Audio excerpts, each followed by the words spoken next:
Hey guys, Chris from Stoked for Travel here. Welcome back to the channel. As you can see, I'm joined by the legend that is Harley Ingleby here today, and we're going to be talking through his latest board release, the HI BT 3+3. 3 boards in one, super versatile. I'm excited to hear what it's all about. Thanks. So first things first, what is this?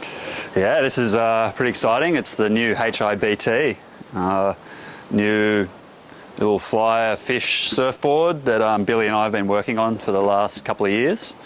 But yeah, it's really been a culmination of many years of different R&D and different things, and yeah, you'll see more of that when you see the fin configuration in this little thing.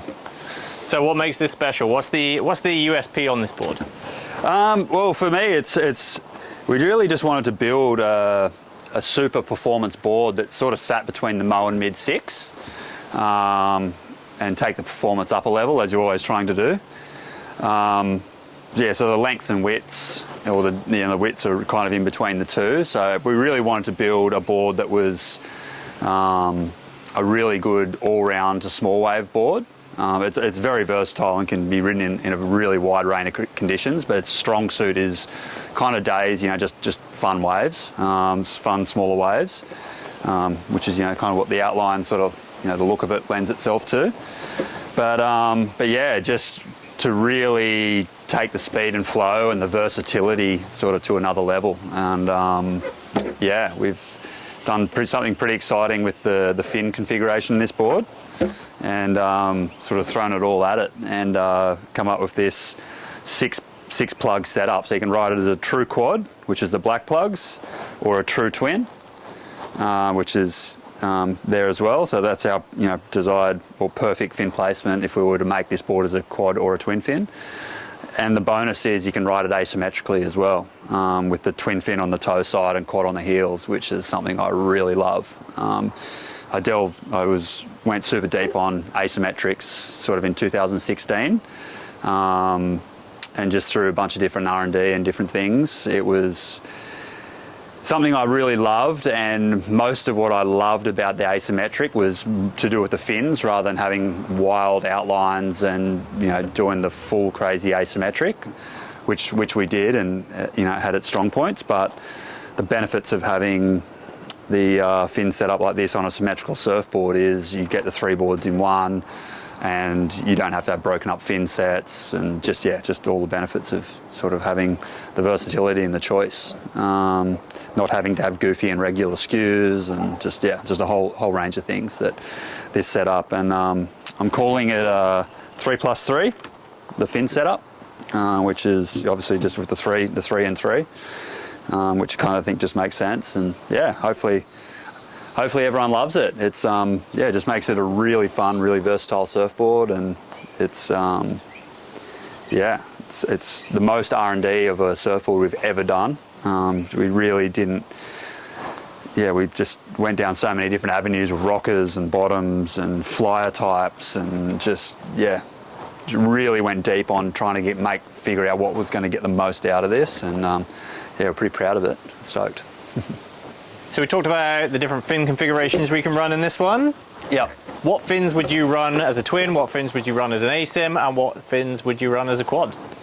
Yeah, so as a quad, I have my large quads, which I recommend for the Moe Mid 6 smaller sizes, the minis, which is just a large reactor front fin and a performer medium quad rear. I just find that pairing just works in everything. It's a really good fin set. Which is the reactor is quite an upright. It's classed as a pivot upright fin. Though it has a lot of bass, it probably has more bass than a lot of other fins in the range. So it still has tons of drive. But when you gas off, you can break your lines and change direction nice and easily. So I really like that about the reactor front fins.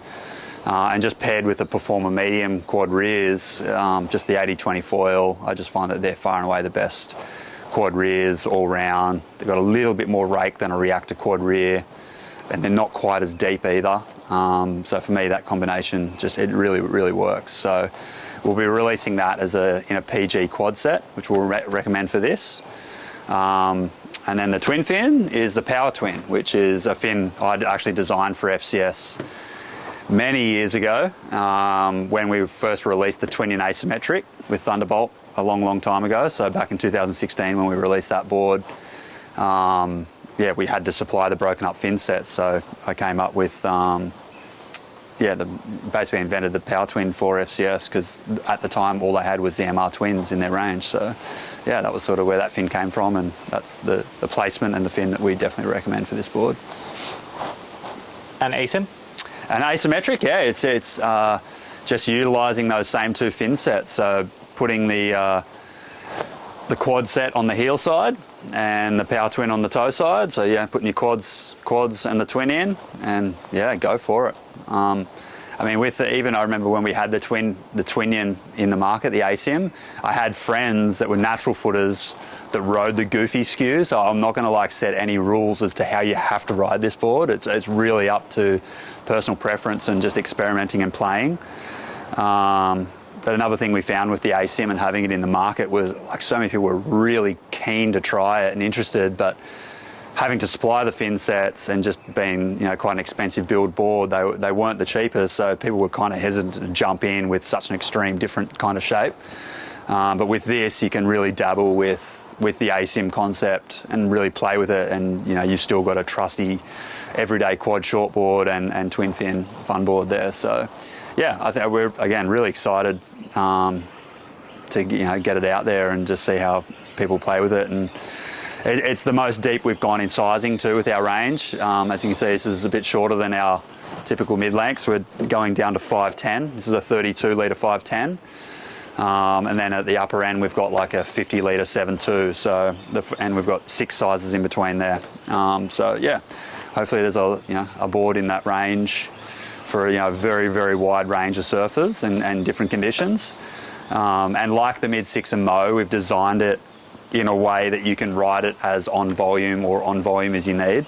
The front's a pretty flat bottom, very neutral, doesn't get directional, so even if you're a very lightweight surfer, you can still ride the 7.2 or any of the sizes. So it's really just coming down to how much rail line and how much paddle power you need and what kind of waves you're surfing, and just personal preference. But yeah, I'm riding every single size in this board and just, yeah, loving them in their own ways. You know, it's just, again, that same old, how much rail line do you want, how much like sort of length of arc feeling do you want, or short arc and fitting it in the pocket. And it's just that, you know, different conditions and what you want the board to be in your quiver.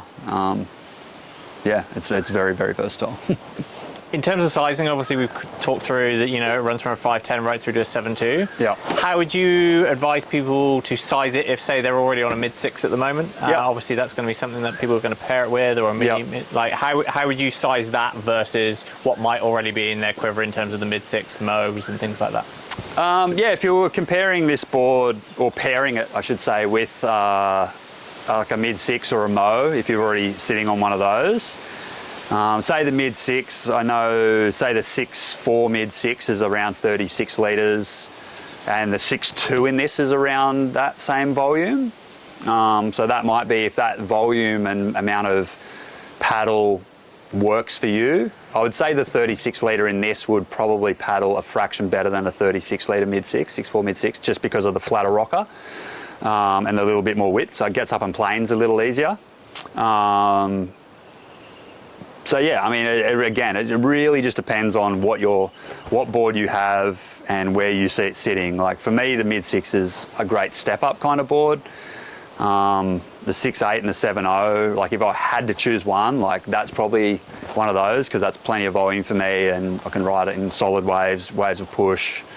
I can still grovel it, but its strong suit is when there's juice in the wave. Whereas this board, I'm probably going to ride it more when there's less, you know, just smaller, tighter, smaller, beachy. Like, I mean, it's great on points too. Like, it's a really flowy surfboard, but more smaller pockets. So typically, more often than not, I'm probably going to ride this in shorter sizes for me.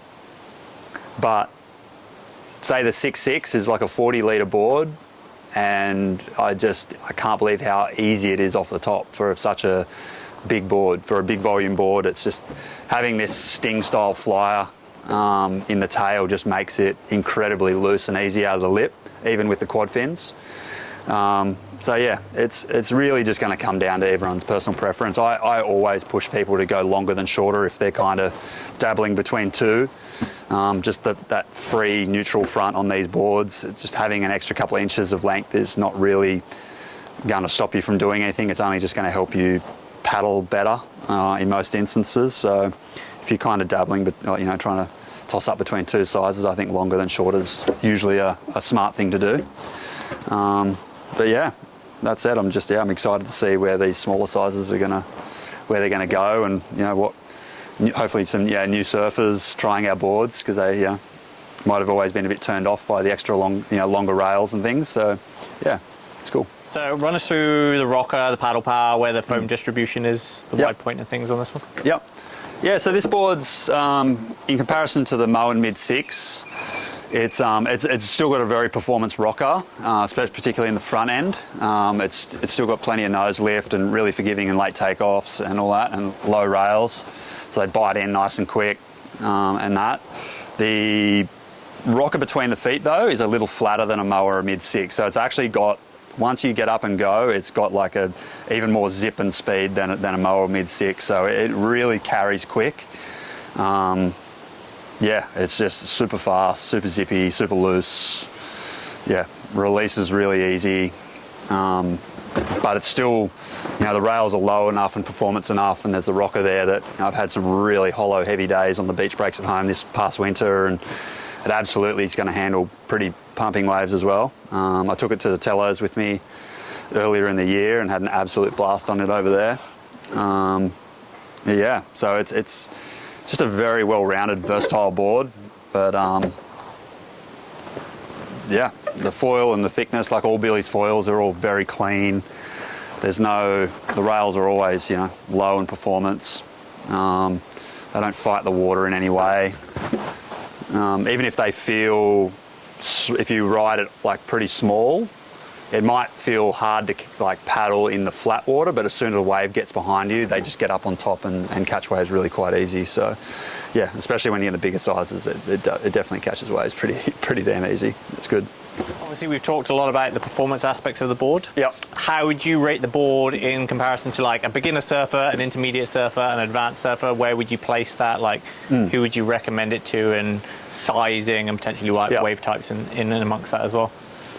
Yeah, the surfer type we're recommending this for is really broad. I mean, it's a pro level surfer right through to a beginner, and that really comes down to the versatility of this flatter bottom up the front, like we do. It's like Billy does a great job of having a flat neutral front with a little bit of rail relief off the edges.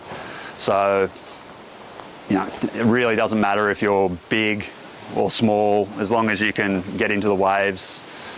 Yeah, you'll probably notice on the footage, if you actually look, even when I'm on the really long versions, the front of the board it's almost not really there. It's out of the water, and with the Thunderbolt technology, there's a very low swing weight because the boards are nice and light.